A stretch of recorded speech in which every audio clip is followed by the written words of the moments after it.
उदगीर शहरातील अलीनगर येथे एका व्यक्तीचा खून झाल्याची धक्कादायक घटना उघडकीस आली आहे।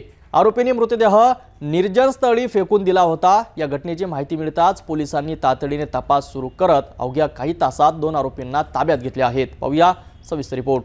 ही घटना लातूर जिल्ह्यातील उदगीर शहरातील आहे। 5 सप्टेंबर रोजी रात्री अलीनगर येथे एका व्यक्तीचा खून झाल्याची माहिती समोर आली।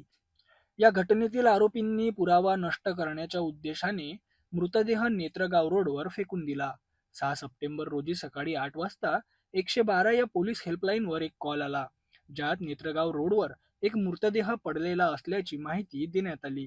माहिती मिळताच उदगीर ग्रामीण पोलीस स्टेशनचे पोलीस उपनिरीक्षक PM देवकत्ते यांच्या नेतृत्वाखाली दिगंबर पडिले, मारुती तुडमे, नाना शिंदे, नामदेव चेवले, दबेटवार आणि नजीर बागवान यांच्या पथकाने तात्काळ घटनास्थळी धाव घेतली। पोलिसांनी मृतदेहाची पाहणी केली आणि तो शवविच्छेदनासाठी सामान्य रुग्णालयात पाठवला। पोलिसांनी गुप्त माहितीदारांच्या मदतीने अवघ्या 1 तासात आरोपींचा शोध घेतला। पोलिसांनी ताब्यात घेतलेल्या आरोपींची चौकशी केली असता त्यांनी आपला गुन्हा कबूल केला।